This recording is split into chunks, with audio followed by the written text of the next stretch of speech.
So this is a thing that I never finished that we did for school, and all the drawings were made in Microsoft Paint, and I brought my drawing tablet to school, and I needed help, and so I'm just gonna put all I had on the internet. Please excuse the cringe.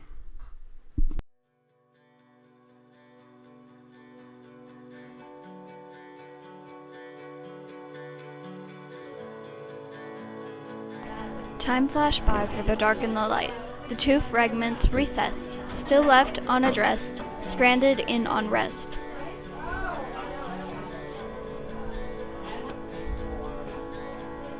In the dark lived two brothers, Atticus, the youngest, and the heir, Pallas.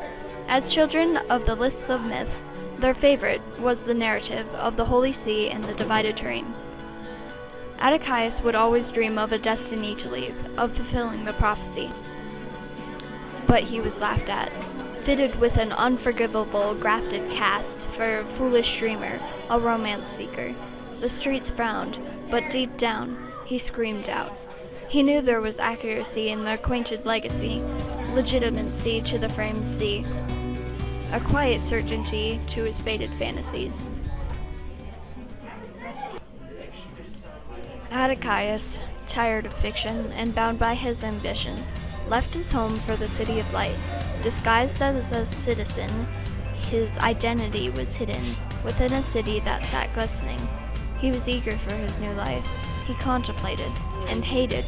Why had he waited so long to flee his home forever shaded, where the jaded were never wrong?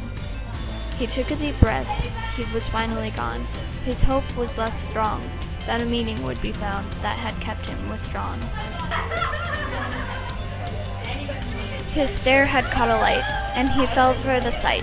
Her name was Princess Anura, and she suffered from the same strife. And like Atticus, she spent most of her time dreaming of a different life.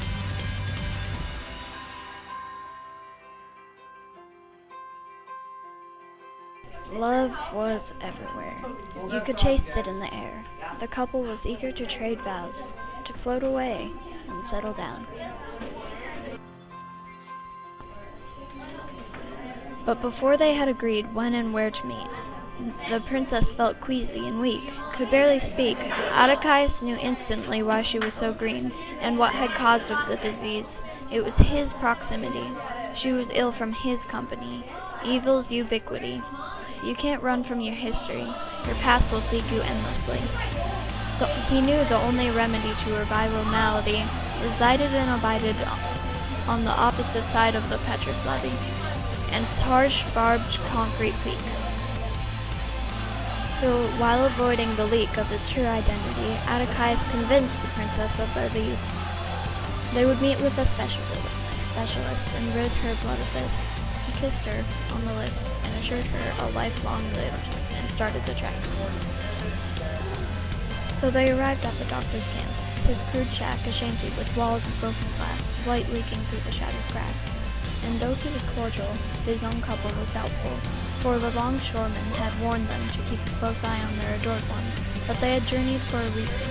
They were here for the medicine, to cure the infection, but nothing could prepare him for the events that would ensnare them. All he could do is trust what he knew. He would listen to his gut and live for his love.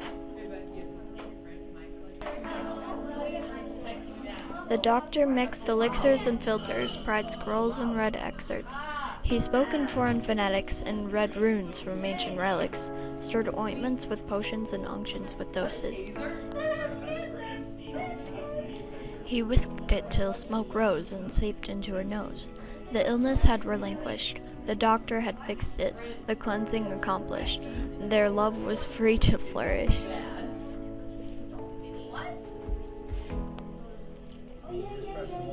But before it could sink in, the front door was kicked in.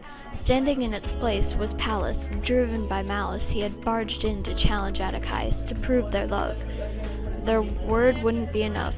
Pallas needed it in blood.